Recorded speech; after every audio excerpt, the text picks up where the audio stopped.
Welcome to the Sonrise Pastors Podcast. I'm Pastor Jason. I'm here with Pastor John, Pastor Grace, and Pastor Craig, and we're going to talk about all things holidays. If you have questions about should I be celebrating the holidays, how do I navigate the holidays, well, we're going to be talking about it, so check it out. Oh, Veggie Tales. Veggie Tales. You want to talk about Veggie Tales today? That's I don't where know. I get all my theology. Yeah, sorry. They're, I think that they're actually theologically sound. Well, we're right on the brink of, as we're recording this, we're right on the brink of Halloween and All Hallows Eve or All Saints Day. And there's, different opinions flying around about holidays and what Christians should or shouldn't participate in. And by the time people watch this, Halloween will be in the rear view mirror, or it'll be a past date on the calendar. So we're not really, focusing on Halloween today. But just there's a lot of questions, theological, there's a lot of pressures, a lot of things people are engaged in when it comes to the, how do they navigate the holidays? And there's the theological angle about that, but then there's also the practical, family expectations, different traditions, holidays for some people are just super exciting and meaningful, and others it can be a time of sadness or missing family members that have passed away, or if families are estranged, then it's becomes a point of pain and a reminder hey, things aren't going very well right now, or maybe somebody feels really alone. And so there's all sorts of things that as pastors try to help people navigate, how do you get through the holidays. But after Halloween we've got Thanksgiving.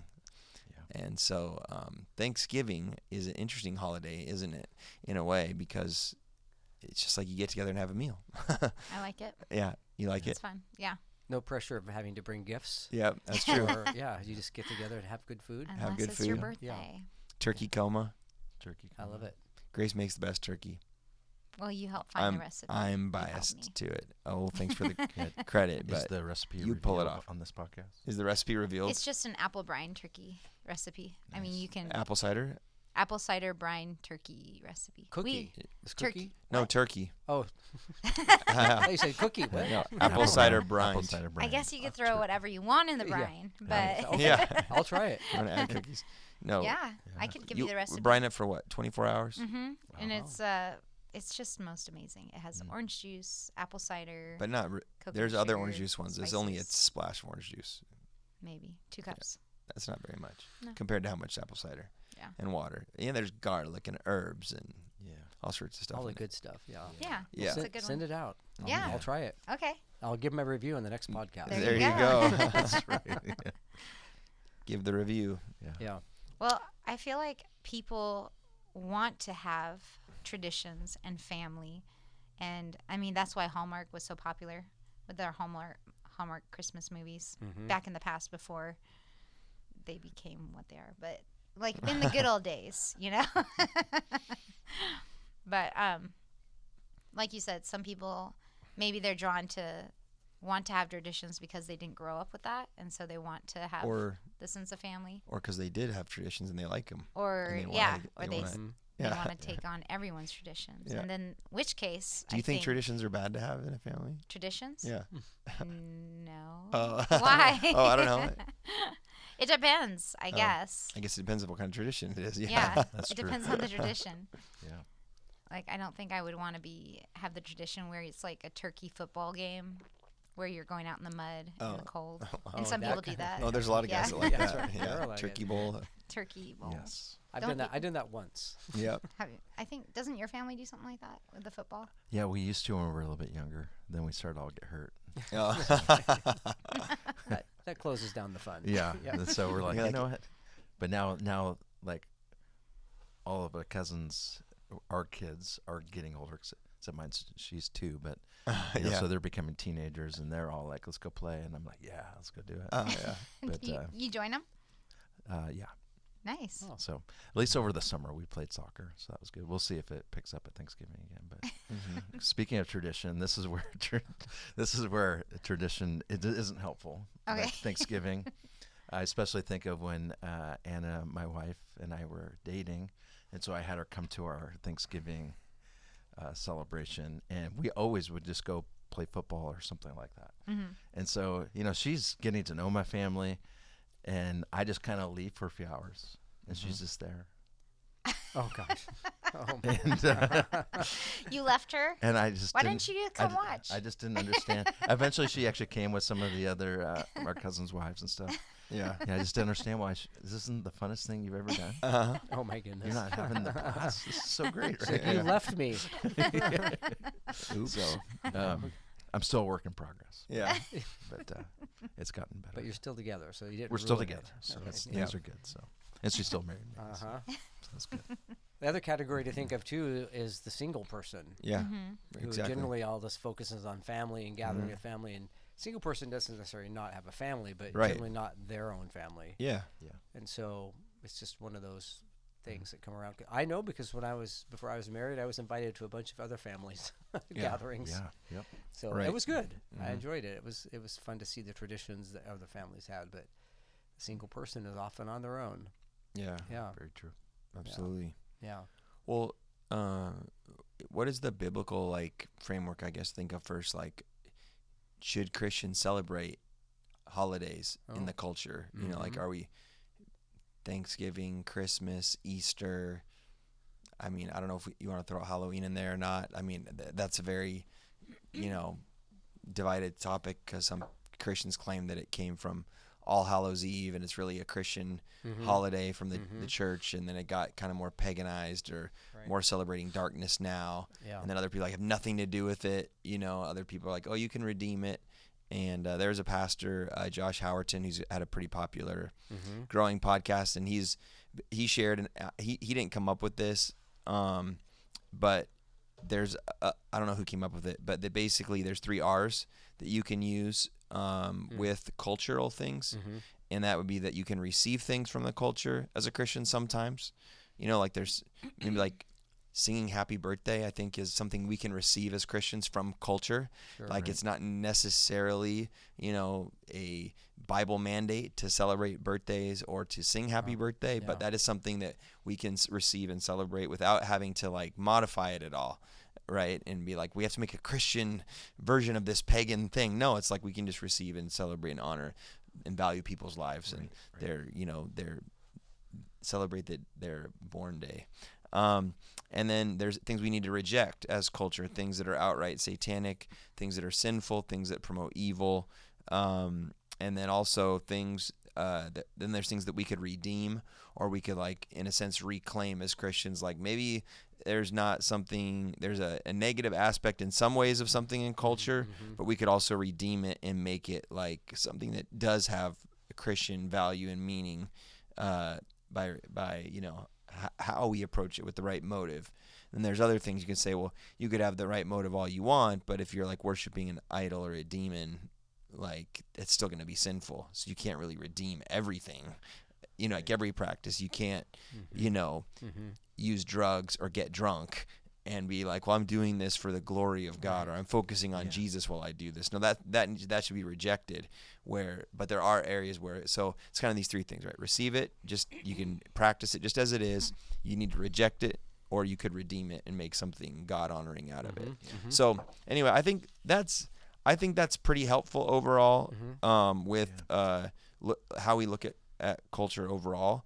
And there might be some areas where it gets a little trickier. I think the Halloween one, it gets a little trickier for people because you're well, there's all these ghouls and ghosts, so it's purely just satanic. People say, well, yeah, but you could redeem it. And what if you dress up like Bible characters, like VeggieTales, and you tell Bible stories to your that's neighbors, right. and you give out tracts and get to know your neighbors, and then other people are yeah, but there's just it's celebrating death and Jesus' resurrection life, and and so we should just completely reject it. So there's some areas where it might get a little stickier trying to figure out should we receive it, reject it, or redeem it. But I think overall it's pretty helpful. And my biblical framework, I guess, of thinking of what did Paul talk about areas of conscience, I guess, and we see that in Romans 14, and we also see it in Colossians 2 a little bit.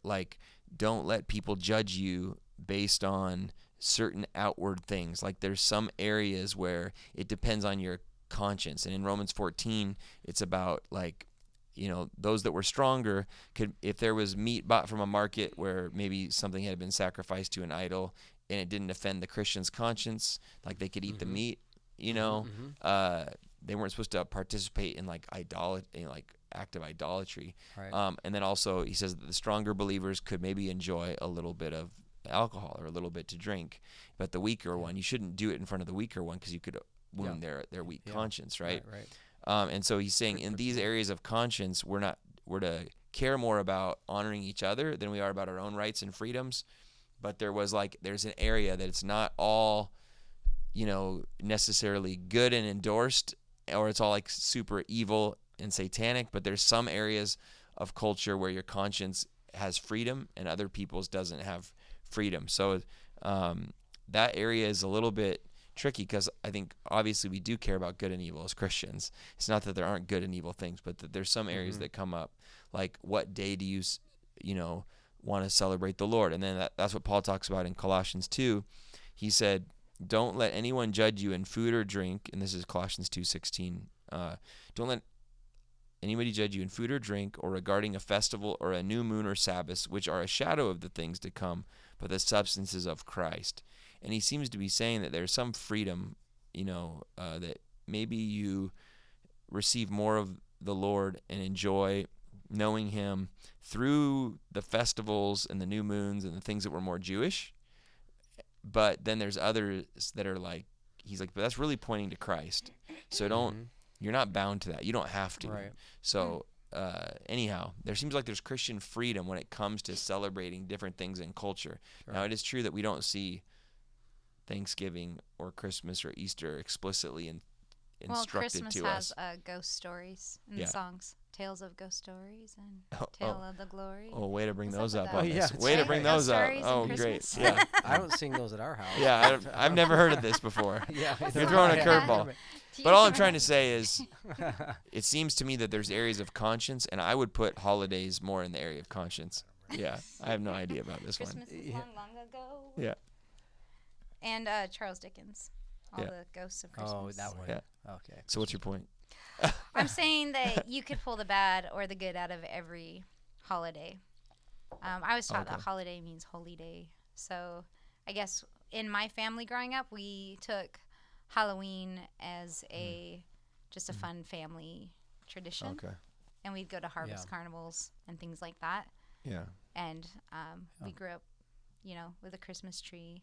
And my dad always said the twinkle lights or the lights on the Christmas tree represent the light of the world, and how it's so dark during Christmas time, and the Christmas lights just light everything up. So it was more symbolic of the hope that's in us. Yeah. Good job. Right. No, absolutely. Although Halloween started out, as you remember, as the vigil before All Saints' Day, which was a Christian acknowledgement of martyrs. And so I don't agree with the way it's obviously depicted today with, like you said, the kind of darkness, the ghouls and all that stuff. But it did start out as, was it 8th century, if I recall, as a way to commemorate those who have fallen as martyrs. Yeah. And this was the preparatory day before All Saints' Day. So it's really obviously not that. Right. Yeah. And so... some would argue that almost the pagans kind of took it for themselves, but it was actually, meant to honor Christian heroes and martyrs. Yeah, and all the holidays that we have, some of them are national to us, like Thanksgiving. Yeah. Some are international that people observe around the world. But all of them, I think, are commercialized to the point where they're not about celebrating so much anymore. From the commercialization, it's about the making the money. Right. From all the party supplies and the cards and all that stuff. So, I mean, we all have to sort through it. Yeah, these Christmas card people or any card people are making so much money. Hallmark. Oh, yeah. Wow, it's crazy. And then, like Black Friday, that shopping just, first it was like 6 in the morning that Friday, and then it was 4 in the morning, then it was midnight, then it was 10 o'clock on Thanksgiving, and then before, it's like 6 o'clock on Thanksgiving. Yeah. I don't even know it now if it's all on, I don't know. Yeah. Is that a holiday in your house? No. Black Friday? I think I did Black Friday once. I think COVID might have pulled that back, the madness a little bit. But right. Then there's Cyber Monday. And the Cyber Monday. Everybody goes back to work and shops. Shops online or their workplace. from workplace. And then Tuesday, is it like Green Tuesday or yeah? What is Well, it? Like anyway. So. Yes, yeah. I think it's called Green Tuesday. And a lot of people are, I think it's good to have national holidays in your country. You need a break from work and you need time with family, right? Yeah. Mm-hmm. And also, then like the Christian holidays, like in evangelicalism or like in the Pentecostal world, we don't follow like the church calendar, holistically. I mean, we do a little bit with like Christmas and candlelight services and with Easter, usually maybe Good Friday. But we don't typically follow the church calendar that like, in the Western Church, at least, like the Catholics, the Anglicans, the Lutherans, the Presbyterians, maybe some of the Methodists, right? They follow a church calendar that took formation over. Craig, you might know more than us as far as like when that developed. Did it at one of the churches I was at. Yeah. But as far as how long it took to develop a church calendar where there was like certain holy days, All Saints days, and into this, it was several centuries into Christianity. Yes. Well, yeah. I mean, and it was, again, in the beginning, I think it was there was a sincere desire to depict something of a holy and sacred nature. Even like the end of January, the High Church calendar has Presentation Sunday, which is the day they acknowledge Jesus' dedication in the temple. So what does that mean to us? Yeah. So I think if we put thought and focus on it, we can make it something. Yeah. One of the churches that we used it as a day to pray for couples who had trouble conceiving. Yeah. And so you kind of redeem it, but in the beginning it had something, and it just drifts into this ritual where nobody really knows why you're doing it anymore or what it means. And so I think anything you adopt, you just have to give it meaning in our context. Do you think that the Christian church was trying to replace, in a sense, some of the festivals and holidays of Judaism because they were trying to break off and say, well, we're the Christian church now, and we're not going to celebrate Jewish festivals, but we need something to celebrate? I think some of it's behind it, although they didn't necessarily do it on the same day all the time. So one of the churches I was at, we we acknowledged the main three big feasts of the Jewish calendar, and again with the explanation of what it meant to them and what it means to us. Yeah. But there wasn't a Christian equivalent for that. Right. But I think some of those holy days were a way to not replace so much, but to mimic maybe. Yeah. Some of my friends, I think, that have been more into the Jewish roots of the faith, they've looked maybe at like Christmas and Easter as more negatives because they weren't, because they're like, well, these feasts were given by the Lord himself to his covenant people, right? But then we weren't commanded to celebrate Christmas or Easter. But I think, well, if you were celebrating certain things the Lord gave you, and then you have these amazing things like the incarnation, the birth of Christ, and God becoming flesh, to dwell among us, and then of course his death, burial, and resurrection, and what is referred to as Holy Week in the church calendar for the High Church. That like, shouldn't we celebrate things like the birth of our Savior, that he came to redeem and rescue all of humanity, and also in the ancient Christians, they really made a big deal about the incarnation, a lot more than we do nowadays. I agree. Yeah. But then also, of course, his death, burial, and resurrection, and the way that our salvation has been won. I think that's a really important thing to commemorate and remember and to keep in front of us. And so I think those are two holidays, the Christian Easter and the Jewish Passover. Right. Those are 2-day holidays that do kind of coincide just because of the nature of when they happened. Right. But the way we work off a Gregorian calendar and they work off a different calendar, those days are designed to never be on the same day. Yeah. So the day of Passover and Easter, they could be close to each other, but they're never really the same actual day. But those are tied together. I think like tradition and parties are very important to God. Yeah. Because in his word it says rejoice always. And we're made to celebrate. And he had his first public miracle was at a wedding. Yeah. Right? So he designed feasts where people would eat. Right. Yeah. Right. Around a party. So I feel like that's part of our DNA, our spiritual DNA. Sometimes we have a high value for fasting, but we don't have one for feasting. Yeah. And God gave us both. Amen. That's right. He gave us both, and they should both be practiced. Yeah. I think Wes Huff actually makes a great point. You should check out his YouTube video. It's called Christmas Isn't Pagan, and Here's Why. Oh, nice. He talks about actually Jesus going to Jerusalem to celebrate the Feast of Dedication, which is now what we would know as Hanukkah. And if you know anything about the Feast of Dedication, it actually came about between the time of Malachi and Matthew, which is about 400 years. And here you see something where the Bible doesn't specifically tell us to celebrate it, but Jesus himself is going. Right. You know, so it's interesting, like to, you know, I think that's a great example. And if you look at the feast, like it aligns with Scripture. It's not something that's anti, you know, what Scripture is about or what God's heart is about. Right. And so I think that was a good point by him. Yeah. And that song I mentioned about the ghost in Christmas is it's the most wonderful time of the year, just so you guys know. Oh, okay. It's the most wonderful time of the year. If you were guessing, Well, this is the answer. Sometimes we hear criticisms of, like, you hear people say, like, well, Jesus wasn't even born on December 25th. Right. So why should we even celebrate his birthday anyway, especially on, like, the wrong time of year or whatever. Well, what about the people in, you know, leap years? They don't have a birthday really either. That's right. They're measured their years in dog years, I Right. guess, right? Yeah. Or the opposite dog. Anyway. What were you going to say? You know? No, that's it. No, that's true. People, but why not? Why wouldn't you want to celebrate? I guess maybe that's people that don't have the gift of giving. Maybe that's not one of their strong points. Maybe. Yeah, maybe people don't have the gift of giving, or maybe they just, I don't know. Maybe they just don't like parties, or I think sometimes Christians are afraid that they're gonna be doing something wrong that's gonna dishonor God. You know, they can get very fixated on, like, we need to be holy, we need to be set apart.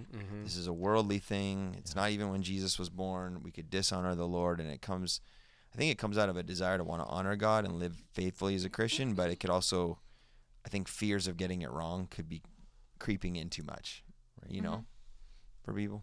So, any thoughts about that, guys? About, like, what if his birthday was or wasn't December 25th? Does anybody know why people started celebrating in December in the first place? Because it's cold and dark, and they needed something Here, fun to do. but in the southern hemisphere, like, it's like That's true. it's summer. Having watched Wes Huff's, you know, so I'm an expert now. You're an expert now because you watched Wes Huff's video. No, you can actually check out his. He also has an infographic on this stuff. Yeah, he's really good to look. We can highly recommend his stuff for, like, understanding the authority of Scripture and archaeology and certain Christian history stuff and language stuff. He's brilliant. It'd be pretty bad if we were like, "That's horrible. Don't mention his name. Yeah, He's a horrible sinner." Well, a lot of, like, so just really quick, the story of that video is he posted his infographic about why Christmas isn't pagan, and he got a lot of comments on it and a lot of negative comments, really wrapped around December 25th. You know, it's like it's tied to pagan celebrations, the Christmas tree, and so on. Jeremiah 10:2-4. But he talks about, like, in the early church, that December 25th was selected more because they had a belief, whether this is true or not, that true, like, holy people would die on the day of their conception. And so thinking about where Jesus actually would have died on the cross, been buried in the tomb, they picture that as in March at some time. And so they would go 9 months out and be like, in December is so according to Wes Huff is what it's kind of how that's originated, whether that's true or not, you know. Oh, that's interesting. It's interesting, huh? So and so that's kind of where December 25th kind of started. And then you can go into deep dives, but with December 25th, actually it's a lot of people have problems thinking that the Christians tied it to pagan, like already rituals and celebrations that were happening on the day, and actually that is not the case. Christians actually really decades before had that date celebrating the birth of Jesus, and Wes Huff would even say that in the 4th century, the Roman temple worship was actually declining. Huh. And so they actually moved some of their things to kind of compete with Christianity and its rise. It was kind of like a minority that was on the rise. Huh. And there you can actually see in history a lot of emperors and historians talking about the rise of Christianity and even complaining about it because it was ruining, temple worship. It was ruining like their traditions and religions and stuff. Yeah. Well, our kids used to say that, there was a Saint Nicholas, but then he died. Yeah. And so Santa Claus is dead. Yeah. Oh. I used to like to tell other kids that believed in Santa. Because he was a man that lived on the earth. There was a real Saint Nicholas, who was a saint. Yeah.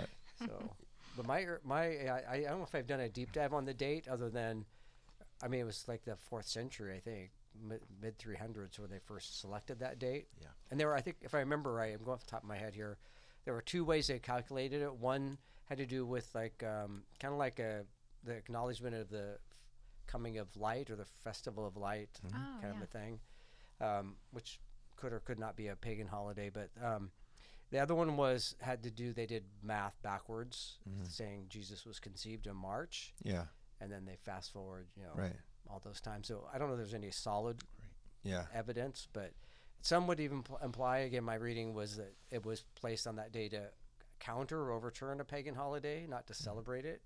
So kind of like, okay, we're going to overrule this holiday. I don't put much credence in it. Yeah. Because there are more theories or conjecture. Yeah. Nothing's really recorded solidly about it, but yeah. I don't know if you guys think the same way. I just think it's important to have a date. Yeah. Not for the commercial part of it. Right. But I think if you look at how God works in mankind, a lot of it has to do, as you said, Pastor Grace, with some of the rituals or seasonal things, festivals and whatnot. And we work those rhythms into our life and the development of our family. Yeah. And so our family, Roz and I, for all the years of our kids were younger, we worked into it Advent. So all those weeks from beginning of December leading up to Christmas. And we used it as a very purposeful spiritual time. Not just reading the story, but and we would give gifts, but we would engage our kids when they were young by acting out the Christmas story, which was always fun and energetic. To then later, as they got older, having more intellectual conversations with them. Yeah. And so we used that rhythm. We didn't do that any other time of the year, but leading up to the birth of Christ and the significance of it. So just coming off of that one thing, regardless of when in the year it is, it's and if you have to realize too, if you celebrate Christmas around the world, not everywhere is white and sunny. No. In December. Some it's really, really hot. Yeah. So the twinkling lights and all that stuff that means something to us isn't necessarily culturally the same around the world. Right, for sure. You can still celebrate it, but it's a different environment. But I like our environment. It's very cozy, very conducive to family connectedness, meals and gifts and conversation. And so, I think our last Christmas, I told my wife, I think this was my favorite Christmas in my adult memory because we had 4 adult children, 3 of them were married. Yeah. And they were all together, and we were having adult conversations. Yeah. But my wife still bought everybody pajamas, and we're forced to wear them. But anyway, but that's a tradition that'll probably keep going. Right. I know. So, but anyway, all those things kind of, to me, add up for the outcome of how our family has approached it is very valuable in our spiritual development. So I think whenever it is it's fine. So that day, I'm glad it's then, but anyway. Yeah. Well, I will say twinkle lights are really pretty on palm trees too. Yeah. I enjoy looking at those as well. Yeah. Yeah. But Well, I had a question actually for you guys. What would your advice be to maybe a new young family of like how to celebrate these traditions, or is it okay, or what would you say to them about Santa Claus and all that? Yeah. Santa Claus? Yeah. Go ahead, Jason. I would just say at the end of the day, especially if you're a young family, are you referring to a newly married or? Well, or and has young kids? maybe they have young kids. And they're trying to figure out. I think for sure, especially as husband and wife, you need to be on the same page together. And there's a process of, that's really a lifetime process. But maybe in this specific thing of coming together in agreement, and then kind of also knowing really your conscience of like what you feel, because it's very possible you're going to come from very different backgrounds. You know, I mean, when I grew up, I received presents from Santa, and you know, but I know that's not everybody, you know, and so this is devastating to hear Santa's dead. Is it you just finding out? He needs therapy. I'm just kidding. You know, so I think that's really being in agreement together as a couple of what that looks like, and just doing your best. I think give yourself grace too as you're navigating something for the first time or with young kids. Where my wife and I are very much in that season, you know, of even beyond just like, is this right to celebrate this, but like our schedule and all that. Yeah. You know, so, but giving grace, don't be afraid to talk about it, you know, and, you know, listen to stuff, you know, be informed as much as you can, and then let the Lord impress on your heart what you should do. And making your new traditions as a family, right? Yeah. Well, yeah, I think that,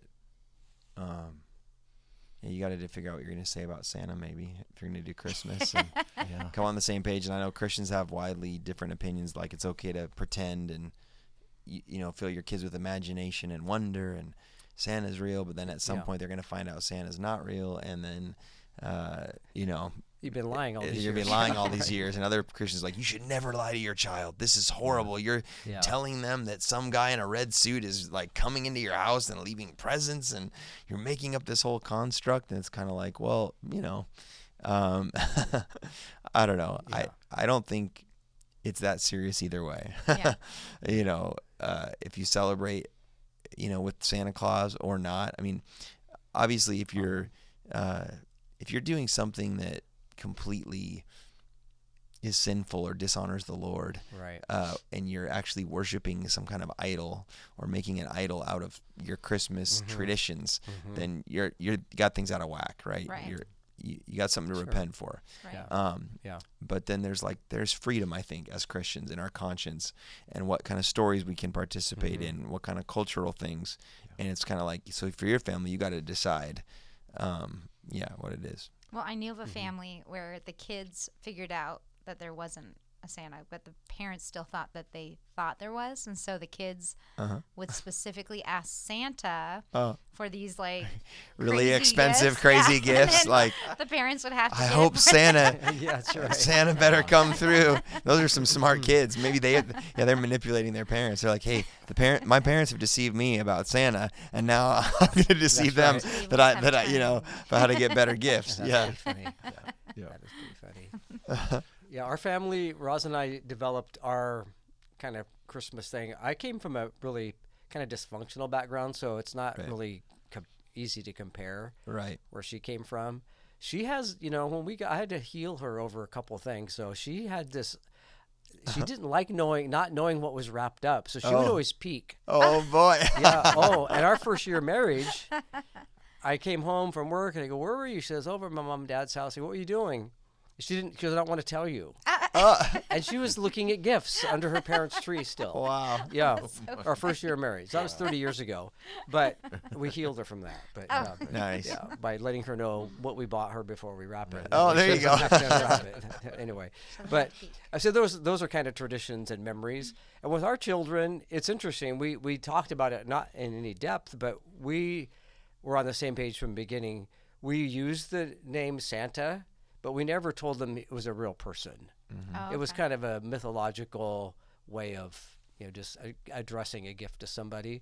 And so they grew up, I think, with an accurate understanding that it goes with the season, but it's not a real person. Although there is a St. Nicholas historically, but that's a different thing. And he's worth talking about too. And if you're addressing quickly and you're dyslexic, you could accidentally say this is from Satan. Which is not the spirit of Christmas. But I think they made a movie about that, actually. Unfortunately. Sadly. That's right.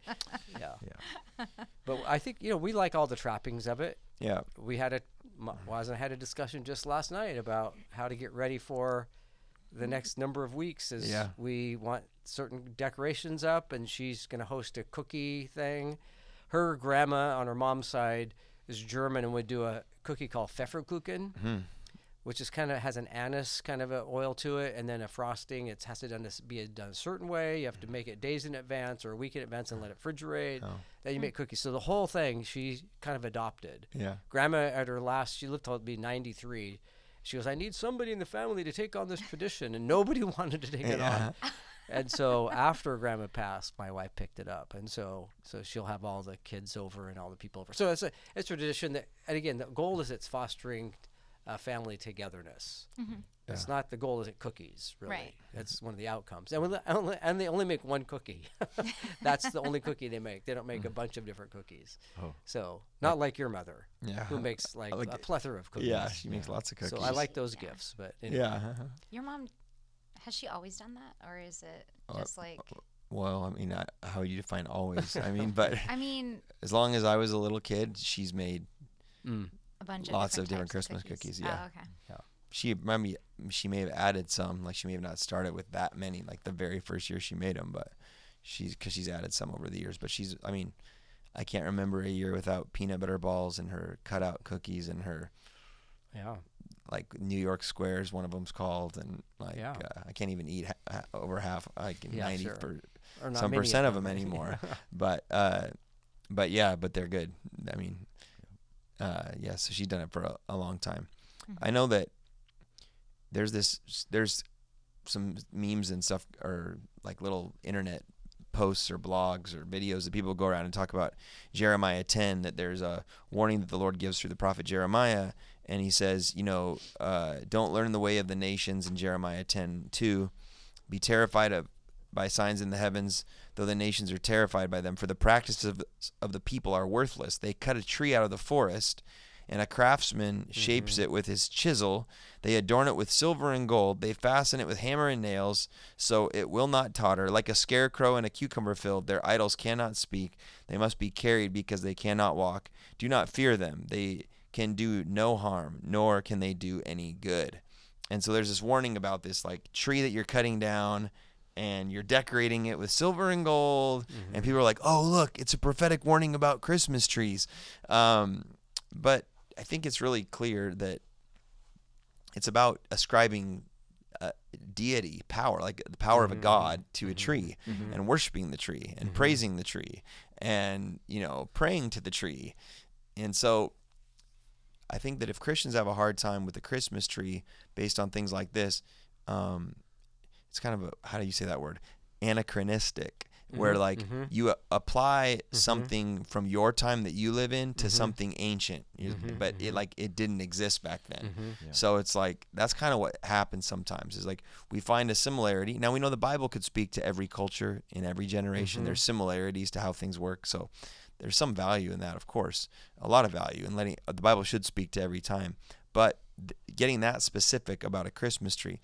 Basically, if you believe that this is a fulfillment of Christmas tree, then you kind of have to argue that there should be no decorations inside buildings at all, because any decoration or beauty would be, or even photographs. You have to argue that photographs of trees in your home would be like, or a painting of a tree would be like, you could be worshiping the tree, praising the tree, because it's an image of a tree. And so when you start going down the road of like, are all images or all decorations or all art, is it all, an offense to God? And I think that's where some Christians get too spun up and intense about some of this stuff. Like, they got trees, it's idols, it's pagan, it's Jeremiah 10, it's a graven image. They're putting bulbs and artwork and little characters on these trees, and those are all idols because they're images. And I think that even the tabernacle had images that were sewn into the fabric of the walls of Moses' tabernacle. And so obviously God told them that was how to design some of them. So they had depictions of certain things that reflected God's creation. But there was warnings against graven images. And so there is scripturally a difference between decorations and images that bring glory to God, and then images that become idols and a god unto themselves, that you can get connected to demonic powers, or promote evil and rebellion against God. So that's what I would say, but is that there is freedom in Christianity to enjoy culture, to redeem it, to receive it, to have decorations, to have art, to have beauty. Can you imagine if we had no decorations anywhere? That it's just like communism. You know, like everything's gray or white or black, you know, and no color, no beauty. And my memory of the Christmas tree didn't come around until the 15th century or so in Germany. So how could you be speaking in Jeremiah about the exact same thing? Right. Yeah.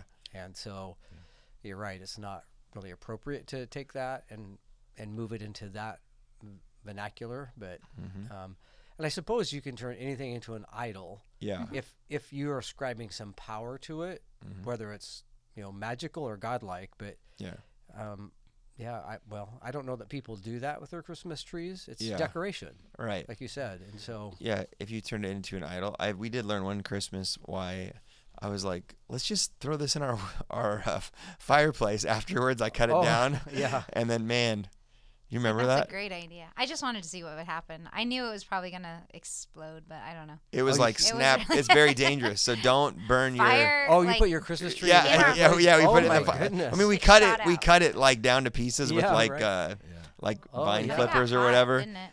And it snapped, crackled, and popped. I mean, it was like boom, boom. Remember those noise? It was crazy. There's a lot of sap in there. Probably burn the house down. And it's super dry. Yeah. Too by the end. Oh my goodness, you're lucky then. You have a house still. Whenever give it to the Boys Scouts or whatever the groups that will come claim. Should we put it in our fireplace? And let's see what happens. Anyway, when I'm at my father-in-law's down in Centralia, often they'll take their real tree outside and we'll demonstrate to the grandkids. This is what happens, and they'll just light it with one little thing, and literally within seconds it's in full blaze. It's crazy. So don't play around with anything. And so it was a lesson for them. Back in the old English days, they used to use real candles on the tree. I know. That's crazy. Do you have any more Christmas tree knowledge for us? I got some Christmas tree knowledge. Okay. Actually, some of the early potential starts of the Christmas tree are actually all related to Christianity. And so one of them is I forget the he was a Catholic priest who cut down an oak tree that was dedicated to Thor, the god of Thor. Yes, I've heard this story before. He was not struck by lightning. Thor didn't strike him down. Thor didn't win. And he dedicated that tree to Christ. And so, and then there's also I think they call it the paradise tree, where they would decorate it with fruit to depict the tree of life. They would, on December 24th, they would have plays about the Genesis story. And then they would take the fruit off the trees and they would decorate it for December 25th. And then also, there's, I don't know if this is more of a story of potential, but where he was just on a walk at night seeing the stars and the fir trees in the nights, and where he cut a tree down and put it up in his hall and put candles on it. And, so there's really, when you think, a lot of people think, it's pagan or God forbids it. Actually, the actual Christmas tree roots, really where you find are actually Christianity based. It's Saint Boniface. Saint Boniface. 8th century. He cut down an oak tree that was sacred to the god Thor, and to stop a human sacrifice. And the story goes that a fir tree grew in its place. And so Boniface declared that the new symbol of Christmas, this is the new symbol of Christmas, celebrating Christ and his eternal life. It has overcome the pagan symbol of the god of Thor, which is actually a really powerful origin story, as the Marvel comic people would say or whatever. And it is true, there is pagan things that relate to trees. Yes. But not to go back to Wes Huff again, but he even kind of talks about he talks about really firs and pines are not really. We love you, Wes. Want to come on the podcast?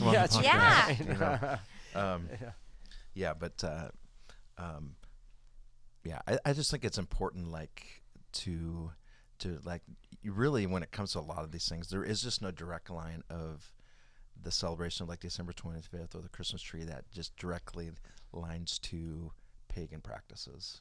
Right. And, I was actually talking to Justice over here, and yesterday's correlation does not mean causation. Right. It does not equal causation. Right.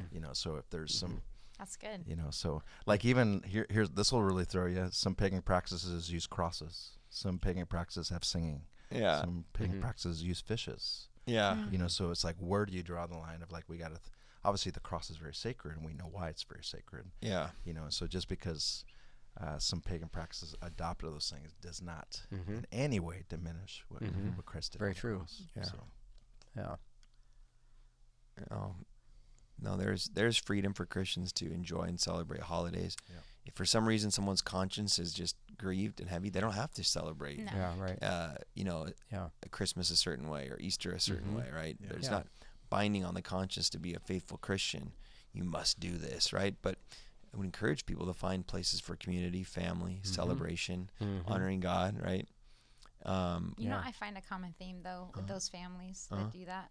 They decide we're not going to celebrate this, you know. Yeah. That there's a lot of sadness around that Oh, time. yeah. And the kids are like, Yeah. like I know a family that the wife never had a Christmas tree, and then one year her husband was like, you can get a Christmas tree, and it just brought so much like healing and joy to her heart. Yeah. Because she was deprived from that or participating in that. Yeah. Yeah.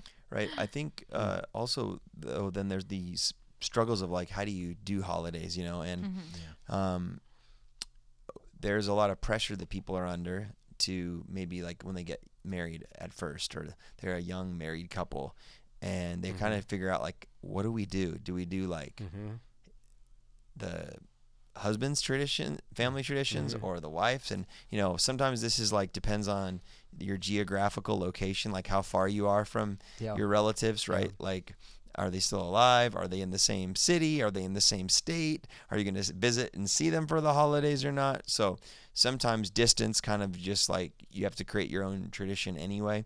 But I think it's a fairly common thing that people run into is like there's a pressure or something they're under. And I think, you know, when you get married, you really have to find out what your own traditions are going to be. Yeah, and sure. I think it's great and beneficial. Like Roz honored her grandma's tradition because she ended up having a desire to do so. It's beautiful to honor traditions that are handed down to you from your ancestors, from your you know generations that have gone before you. But also the scripture is clear, like ever since Genesis, when God talked about marriage, it's Adam and Eve, husband and wife coming together, the two would become one flesh. And he said very specifically, he says, you know, and the man will leave his father and mother and will cleave to his wife or be joined to his wife. And so it's this biblical principle of leave and cleave. Yeah. And then the two become one flesh is that whoever you're married to, you two need to come into agreement about what you're going to do. And I think there are biblical commands like honor your father and mother, and you doesn't mean that you cut off all your relatives when you start a new family and you're married together. You're still to walk in a spirit of honor, but your primary attachment and your primary person of importance in your life becomes your spouse and forming your own traditions. And I know that sometimes when Thanksgiving and Christmas are coming up, it's kind of like, how on earth do we navigate this? Like his mom wants this and her dad and mom want this. And then there's like this tension that develops. Do you guys have any advice on how do people navigate that as maybe like a newly or married couple, families that go through this kind of drama? Well, we have 3 married, 2 in the last year, and 1 a couple years before that. So yeah, we're navigating it as the parents with our married children. And I think, you know, there's no safeguard for anything other than we like to be together. Yeah. So I know our adult children want to honor and respect both families. And our goal is to have all of our kids on one of the days on either side of the holiday, if it's not on the holiday. And so we're just working through it right now, but I'm confident our kids work to make it happen versus us having to cajole them, or you don't want to manipulate them or shame them. But frankly, there are people who do that to their families, right? To try to get them together, and you go, why would I want to get together with you? Right. But so that's that's a new thing for us. It used to be, so I didn't have living parents when my wife and I got married. So we never had to debate whose family we were with, but I had traditions that I just adopted over the years, which weren't really that great. So I was happy to let go of mine. Yeah. And so, right. And have a family. But in developing our own, in the last couple of years is when we've had to decide the priority our family has versus the priority even of my wife's family or the other family. And so we have come to the determination our family is the priority for us so that we can help establish that priority in our kids as they develop and grow their own tradition. And so, and thankfully we're in good relationship with all of the other in-laws. Yeah. So we don't work it out with them, but we all understand we're after the same thing. So no one is demanding on the other. So it's not pulling the kids apart. We're open to working together. So anyway, all that to say, it's a new thing for us on the front end with having 3 married and having, 3 other families to have to navigate and negotiate with is, it hasn't been bad. Right. But so that's one of the things. When Roz and I got together, that's what we did. We said, how do we want to celebrate this? So we started coming up with practices of us celebrating and then going to her family, and that's about it. And end up in Oregon with, extended family but I tell you the biggest thing for us was one year when we were doing Advent, and we were talking about our family traditions. The kids were old enough, and it was interesting. It took a turn all by itself, but during Advent, we started sharing our stories. So I talked about me being born in Alaska, coming down to the States. And then at one point, Roz told her story. And they didn't even know she was born in Tacoma. So things like that kind of come up. And then how we met. And then this is during Advent, during the weeks of Advent. And then we introduced the children to their baby books when they were born and joined our family. And something came out of it that we had no idea. We were just telling a story, but our daughter Lucy said, she said, it was really cool to see how God was involved in your lives separate, how it brought you together. And she goes, it tells me that it'll be different for us, but God will help us. Yeah. That's cool. And just navigating the whole story. So I know it's a little bit out of the boundary of the question, but it does help us to clarify some things about what we want to hand to our children. And we see that happening, at least at this stage. So, Really quick, I can tell you about our first Christmas. Yeah. My wife Anna and I. It was the perfect Christmas. We were married. It was snowing. It was a wonderful. The only problem is my wife was crying. Oh gosh. And so it was perfect. It was perfect. No, perfect. And then she ruined it. No. So did she often cry on Christmas? No, actually. Okay. Then that's on you. Yeah. So, so we were up early because it's what our family did. Like we got up early. Right? Yeah. Your family? And so we were driving in the snow down to my parents like 6 a.m, whatever it was. Oh gosh. And then we'd spend that, and then I recall, I think later on we went to my aunt and uncle's where all the cousins, everybody comes together, and so it was. Yeah, but she was not seeing her family at all. Yeah. On Christmas, and I didn't think it was a big deal because Anna she would tell me just like she had a lot of kind of lonely feeling Christmases because everyone was with their families and she was with her parents on Christmas morning. Not that was bad, but and so I was like, oh, she's gonna be excited.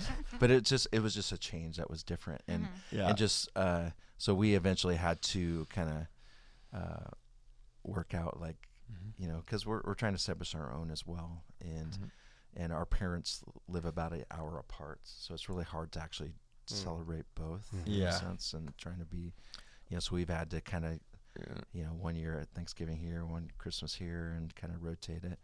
Which kind of stinks because if somebody's sick and you miss them, you're not seeing them for 4 years. You know what I mean? So, but we're still working through it. We're 8 years in, and and then you have a kid, and we have a kid. Needs a nap, or needs a nap, you can't. So, but I would say again, it comes back to have grace for each other, listen as much as you can, be empathetic. Because what I took from I didn't realize how much it impacted Anna until we were actually in it, driving in the snow, and she was crying, and I was like, oh, this is a lot more sensitive. It's the most wonderful time of the year. It's the most wonderful time of the year. So. Grace. What are you gonna Grace say? has a tradition of doing like an advent calendar, but like stringing all these like little kid socks, like across like this ribbon, and then like 25 of them, or 24, right? Or 25. It's 25. We do Christmas 25. Day. 25. And the last Christmas. person gets to open it and be like, Christmas. Christmas, yeah. But every day it's like some other kind of like activity or gift they get to unwrap or something is countdown for Advent. And so we'll do Hallmark bingo. Hallmark bingo. Yeah, and it's really cool. But then I always feel like Grace has to like outdo what she did before, and the kids' expectations grow. And I'm like, this thing is getting so expensive. Like everything's got to be like, grade up Grace. You get a car, and you get a car. Like, I know you can't drive, but you get a car. Yeah. So it just keeps going up. But I think at first we tried to like, our families all lived kind of closer in the area, and so we would try to go from like thing to thing and not miss anything. But then I think after... We still do that. What are you talking about? Not on the same day. We don't do it like we used to. We alternate What did we days. used to We used to try to go to multiple... We do our own Christmas thing. We go to your parents on Christmas. We go to my parents on Christmas. We'd like run more in the same day. Now we more alternate days or things like that. But we still go to your mom and dad's on Christmas because we don't see family. Yeah. But we like don't... you said, yeah. if we don't go on that day, then we miss out on seeing like the aunts and uncles that don't. Right, but we had to back off of what we did our first couple of years. Yeah, our first year it was kind of crazy. I just wanted to make everyone happy, so we went everywhere. Yeah, all the time. But I think I wasn't crying though. I was just like, stress laugh. This is great. Oh, no. Wonderful. Yeah, but I think that's what we have to do is, as Christians, we're called to establish our family as a husband and wife. And, honor the Lord, honor other family members. We're instructed to do that. But it doesn't mean cater to everybody's whims. And I think, like Craig's saying, he and Roz are in that stage where their kids are getting married and they're starting their own families. Mm-hmm. And so they're choosing the route of, like, love and honor. We all want to be together, even if it's a day or two before an official holiday or a couple days after or whatever. Mm-hmm. Yeah. But when you start putting pressure, like, if you really love your family, if we're really that important to you, and there's manipulation that gets involved on either end, as the kid or the parent, and like you can use holidays as like a bargaining chip or a pressure, unfortunately, and it can really exasperate people's stress around the holidays and really strain their relationships. And so it's really important to be clear with your family members, and if people are gonna like go to extreme power measures, and these are the types of pastoral situations we hear about. Like people are wondering, like, what do I do with my family? Like, this is what they're saying. Like, how do I respond? Well, you can't cater to everybody's whims or desires, and so you can communicate in an honoring and loving manner. And if people don't like your answer, like, we can't make it to that many family things. Or this year we're going to the wife's side. Next year we'll go to the husband's side. Or we'll go for part of this event, and then we'll go to part of their event or something, like, and they don't like your answer, then that's not on you. And you can't make everybody happy all the time. And so you need to choose your spouse first, and what your family's going to do to honor the Lord in these holidays and to celebrate family. But hopefully families can learn how to communicate and build bridges with each other. But it's unfortunate when people go to the like kind of manipulation route or the ultimatum route, I think it's out of their own hurt is why they go there. Right. I don't think they're necessarily honestly conscious of what they're doing. Right, exactly. I think I would encourage people to get help. If you're like so stressed out about your family members not doing what you want on the holidays, or like they're breaking up the tradition. Well, it's just like, if you have 2 kids, 3 kids, 5 kids, like every kid and then every spouse that you add, and then if families end up with divorce or anything like that in their family, then that kind of makes people have more connections with step parents and siblings and whatnot. Like, you just have to realize, like, as a family grows, the complexity of how to schedule and things, it's not like anybody's doing anything wrong or evil. It just changes the dynamics. Yep. And I actually love when we got married, and when you were added to the family too, Jason, that your mom and dad like to do that whole like Christmas night in Seattle before Seattle became what it is. And so we would go and have dinner down there. We'd go on the carousel. We'd go to the food court, watch the trains. It was like this big, fun tradition. But even those, fade. We try to keep them. But our kids, like you said, once our kids grow up and seasons change, then those things change. The other thing to keep in mind at holidays, any dysfunction or bad communication is just amplified during holidays. Yeah.